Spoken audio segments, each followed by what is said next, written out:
Hello and welcome to the Modern Homesteading Podcast. This is your host, Rachel Jameson. Today is my first solo podcast that I have done for the Modern Homesteading Podcast.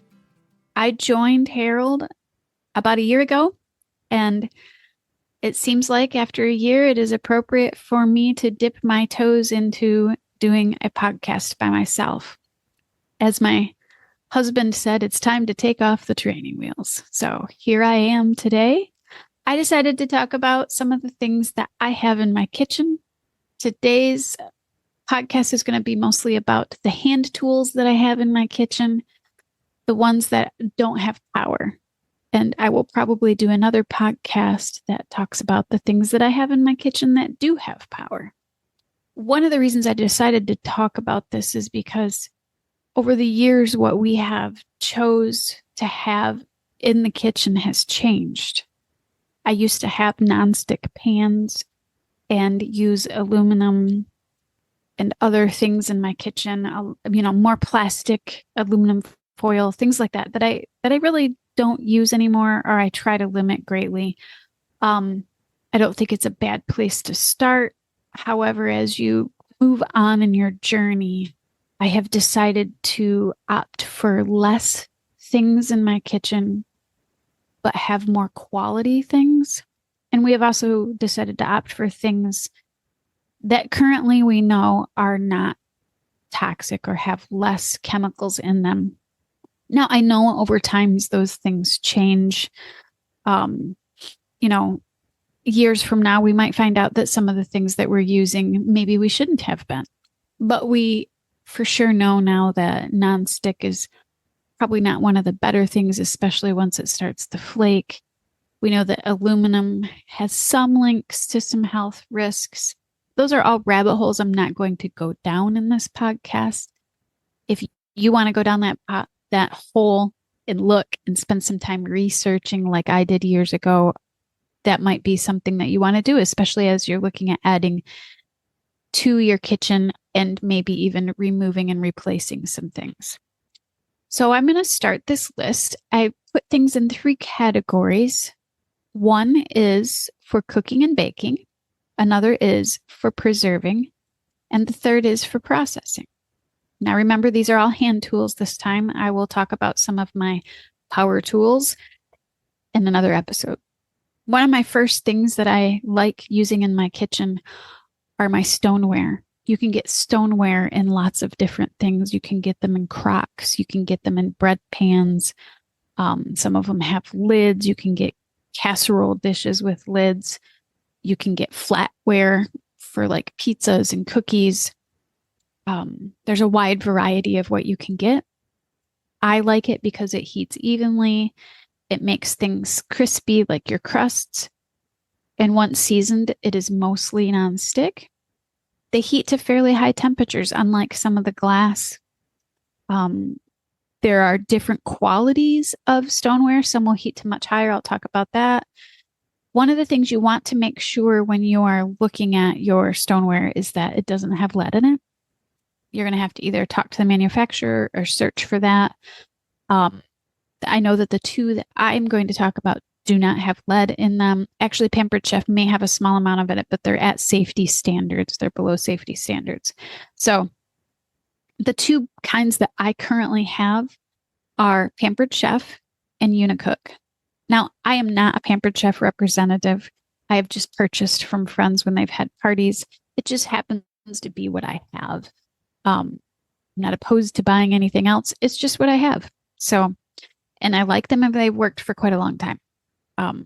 The problem with them is they are safe only to 450 degrees. So that's something you're going to want to consider. Most people don't cook things higher than that. I have a couple of recipes, specifically my bread recipe, that actually wants my oven a little bit hotter than that, which is why I have the Unicook, which is another brand. It's designed mostly for breads and pizzas. They don't have any other stoneware other than flat stoneware, but that can be heated to 1450 degrees Fahrenheit, which is crazy high. My oven doesn't even go that high. But if you like to use a pizza oven or have a backyard pizza stone. I even saw on their website that they're putting them on grills. So that's really nice. They're much thicker and much heavier. And that is the con for having stoneware, is that they are heavy. They can break. They're subject to shock from cold to hot, hot to cold.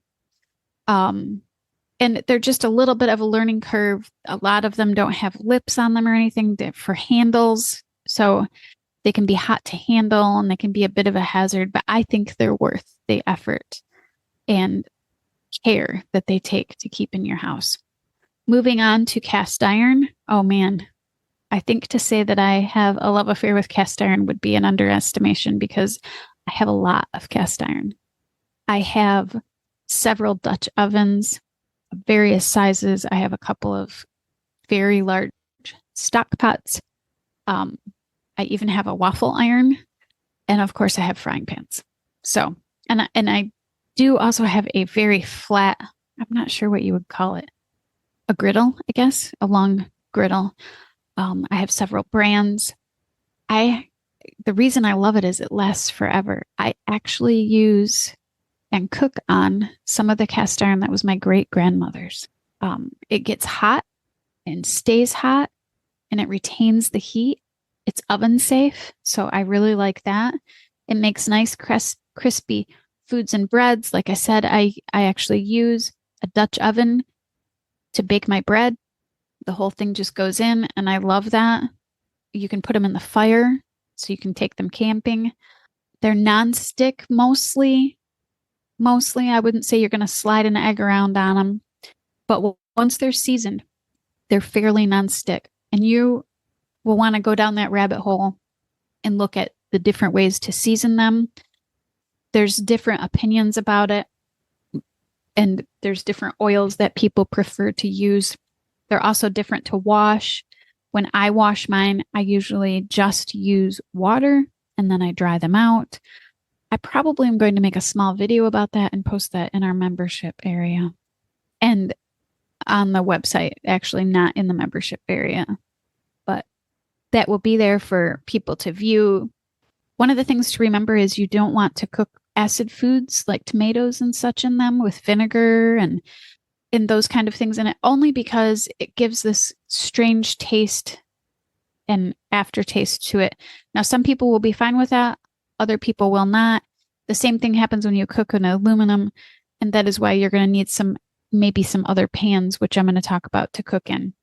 I really, really like mine. I do cook tomato products in mine on and off if that's all I have available. Anyways, there's several different brands. I posted a link for the Lodge cast iron. It's one of the most popular brands out there. The other thing that I really love having in my kitchen is stainless steel pots. I mostly use stock pots. I do have a couple of frying pans that are stainless steel, but I rarely use them. I usually use my cast iron for that. I have old copper bottom stainless vintage Revereware.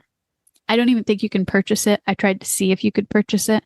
You can purchase replacement parts like the handles and such, but you cannot purchase it anymore. I love it. I don't have a recommendation on a brand just because this is what I use. What I have now is over 50 years old. It was my mom's, and I've picked up pieces and parts from garage sales and such over the years. The copper helps distribute evenly. A lot of the newer pans I know have really good bottoms on to help produce a good heat underneath, so it's not burning your food. However, it's a learning curve, just like all of these are to cook on. It's not going to be your typical, if you're used to cooking on nonstick, it's not going to be cooking like that. It's definitely a learning curve. But what I like about it is it's not toxic. It's straightforward. They're very durable. They last a really long time. They're not oven proof, at least mine are not, because the handles are not. I'm sure there are some brands out there that are. And the cons are it's not nonstick. They definitely stick. Mine stick pretty good, especially if you use high heat on them. If you cook low and slow, it's definitely better. My next cooking item that I use a lot of is a stovetop pressure cooker. Now, this is not an item that most people think of as a must-have in their kitchen.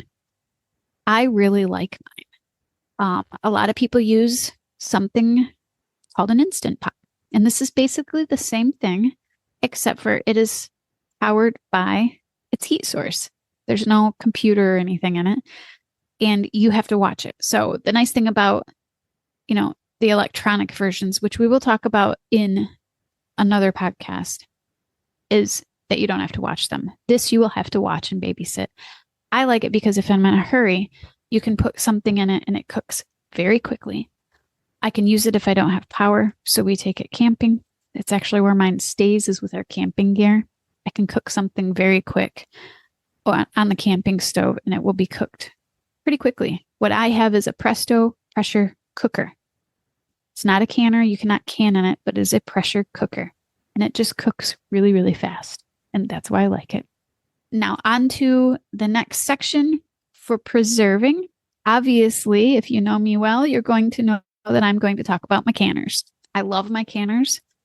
I use them often. Many people only use theirs a few times a year and do huge batches. Mine is out a lot. I try to put it away just because it's big and clunky and sits in my kitchen and clutters it up, but it's out a lot of the year. The bottom line here is you can buy a very expensive All-American canner. They're the Cadillac of canners. They're beautiful. They're pieces of art, in my opinion. They're heavy. They're very heavy. It will last not only your lifetime, but several lifetimes. But they're also very expensive. So there's a little bit of a barrier to entry there. You can get something as simple as the Presto pressure canner, and it will work perfectly fine. It's certainly not as heavy, maybe not as durable, but it's definitely lighter. So once it's full, you can lift it. I love it, and it will work. Both of these also can be used as a pressure or as a water bath canner. And a lot of people don't think about that. They think they need a separate water bath canner. You really don't, unless you get a pressure cooker or pressure canner. Here, I messed up the word. Unless you get a pressure canner that isn't tall enough for you to get a couple of inches over the top of your jars. So when you're water bath canning, you need at least a couple of inches over top of your jars to safely water bath, but then you're going to want a little bit more room on top of that so the water's not splashing out. I have a 23-quart Presto. I have double stack canners, basically the double stack pints. That gives me enough room to do that in. If you have a smaller pressure canner, you're not going to be able to do that. So you'll want to buy a water bath canner. But you also might not want to buy one anyways, just because you can do both at the same time, which is kind of nice to just do large batches. I like a stainless steel water bath canner. I put links in the show notes so people could see that. The other thing I like for preserving is jars and lids. I know it seems crazy, but I use them so much. It seems crazy to mention them and talk about them. They're just so versatile. You can use them for so many things. We use our jars and lids for everything. It's really kind of our Tupperware in our home. I have several different kinds of lids, and I have several different kinds of jars. We use half-gallon jars to store all sorts of things in. I use it for dry goods. I use it for sugar. I use it for flour. We'll put juice in it. Whatever. We put everything in these. And if you open my refrigerator right now, I would have a series of jars in there. So I just feel like they're very versatile. There's several different kinds of lids. Of course, there's the two-part canning lids where you throw away the one part and you keep the ring. And there's also one-part lids. You can buy one-part canning lids at a few companies, but there's also one-piece lids that are just for storage. They have a plastic seal on them. So say you put if you have a milk cow, you put your milk in there and it won't leak. It's really nice to have those just because they're one part and you're not messing with two parts. I like them. You don't have to spend money on them, but I like them. Of course, jars, they have fermenting lids. They have everything you can think of for the top of mason jars these days.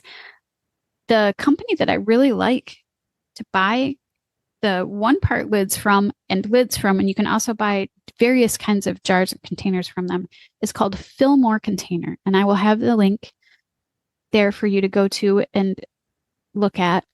I love this company. It is a great company. One of the things I want to warn you about is buying some of your lids online from places like Amazon or something. I would be really, really careful about doing that. There's been a lot of fakes over the last few years. In fact, Amazon's full of a lot of fake things. And so just be really careful what you purchase. I tend to buy mine at Ace or Walmart or the local hardware store, or I order from somewhere like Fillmore Container, just so I know that I'm getting a good lid with good seals. Now, moving on to the next subject, which is the things that I use for processing in the kitchen. Obviously, knives. I love knives. I am not specific. I'm not a knife snob. There's probably people listening to this that have favorite knives, and I know there's some very good brands out there. At some point, I hope to invest in some really good brands. I've slowly been replacing kitchen things and getting really quality brands. One of my favorite knives right now are called I hope I say this right. Victorinox. I'm sure I'm slaughtering that. But they're available on Amazon. It's one of my favorite paring knives. It's one of those knives that I will search through the sink if it's dirty and wash it just so I can use it because I love it so much. They have a couple other knives.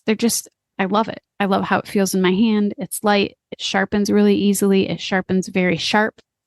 And I know that the quality of steel probably makes a big difference in that. And I'm sure that there's people out there that could go down that rabbit hole. I'm not that person, but I really like sharp knives and I like having a sharpener. I have a couple of them that you just drag the knife across and it sharpens quickly. I do have a couple of stones I would not say I'm an expert at using a knife stone, but I'm working on. And you definitely want to have that ability to sharpen your knives. Sharp knives are a huge part of having a homestead. The other thing that I really use a lot in my kitchen are funnels and strainers. I just use tons of them. I have several different sizes of funnels. I use them for tiny little jars that I use for a sinus spray, all the way up to my big funnel that I use for canning. I probably use them daily, if not multiple times a day. They just make it so much easier to fill things and fill jars. The strainers, I do have some plastic mesh ones because some of my things like my milk kefir grains aren't supposed to be used with metal. So I will strain through plastic for my milk kefir grains to make that. I use these two for tinctures, for straining out bones when I make bone broth, just everything you can think of. I have various sizes of those and I love them and I use them all the time. Probably hands down my favorite thing in my kitchen that is hand powered is what I call my Amish hand crank food mill. And I call it that because I got it at the local Amish place. It is this hand crank food mill that you put different stainless steel blades on. They're not really blades. They're like these round discs that you put on it. And you can shred cheese and zucchini. You can slice potatoes and everything. I mean, maybe not everything you can think of, but it does a lot of that. And it does it fairly quick and it cleans up super easy. And I've had this thing like 15 or 16 years and I just love it. The blades are stainless. They haven't rusted in all this time. And we use it a ton. It suctions to the countertop and it just blows through stuff really fast. I mean, I can make scalloped potatoes really quick using something like that. And I just love it. The next thing on my list is cutting boards with a moat. And I know we all have cutting boards. My favorite one, though, is this very large one that I have. I don't know if that's what you call it, but I call it a moat. And it's this big cutting board and it has this area where it's lower than the top part and it's like this lip.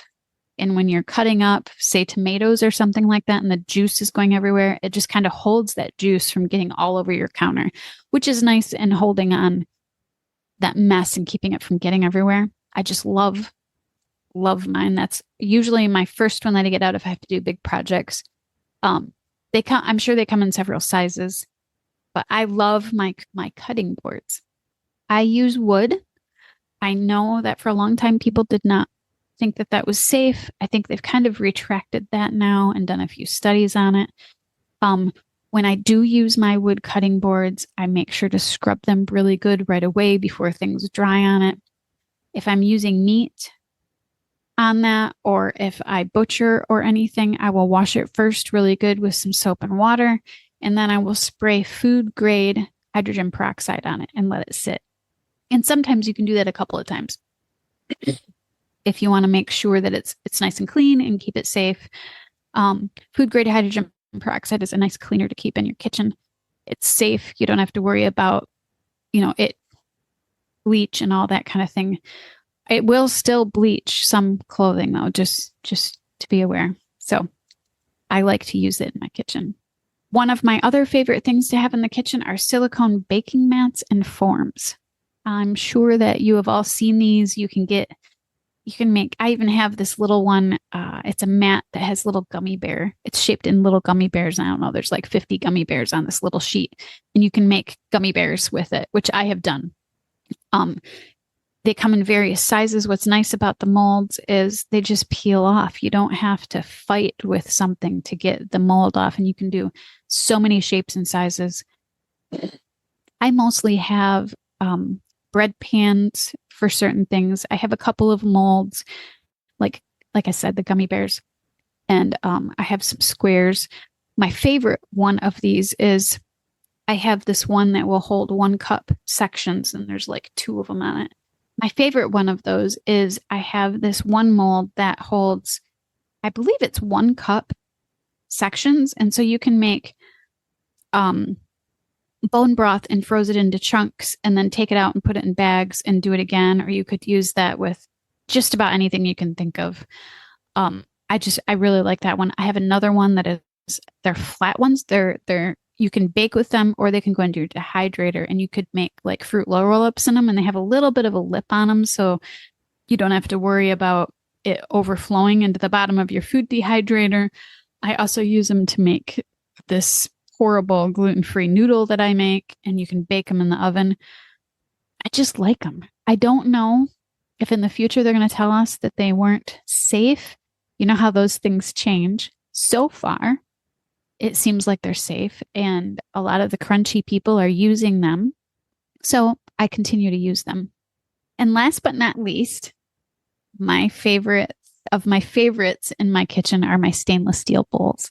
I love my stainless steel bowls. I have one out all the time. I think I have like 8 or 10 of them, and they all nest, have various sizes. I have some of them that are a couple of the same size because I use them a lot. I have some smaller ones. I probably will buy more in the future. I really like them. I like them because they're durable. You don't have to worry about them breaking. You don't have to worry about them being toxic. They're great. Who doesn't use lots of bowls in their kitchen when they're doing lots of different things? I do have this one that is just huge. I don't even know how big it is. I looked at the bottom of it last night trying to figure out what size it was, and it doesn't say. I got it at the Amish place, and it doesn't even fit in my cupboards, and it doesn't fit in my pantry because my pantry is just a closet, basically. It's just huge, but I love it when you're making huge batches of things, or you're cutting up enormous amounts of tomatoes or something to can. It's just really handy, so I keep it around. It's worth the hassle. The cons to having these bowls is they're kind of a pain, like I just said, to store, especially if you have some bigger ones. But I believe it's worth the effort to keep them. I love them. Now, the ones that I have a link to actually have a lids with them. That would be super nice. None of mine have lids. I just have bought them over the years, but the lids would be super nice. And that's the end of the list that I have here today. Like I said, I will do another one of my favorite kitchen power tools as soon as I get a chance to. I hope that you have enjoyed this, my first solo podcast. And thank you again for this last year. I have really enjoyed doing this with Harold. I have enjoyed communicating back and forth with listeners via email and in person, a few of you, and also in the Homestead Front Porch, which is our Facebook group. Thank you for being so kind to me and putting up with all of my learning curves that I have had to overcome as I have learned over this last year so many things, and I have enjoyed every moment of it. And I can't wait for the next year. And with that, I'm going to end as I normally do. Grow where you're planted.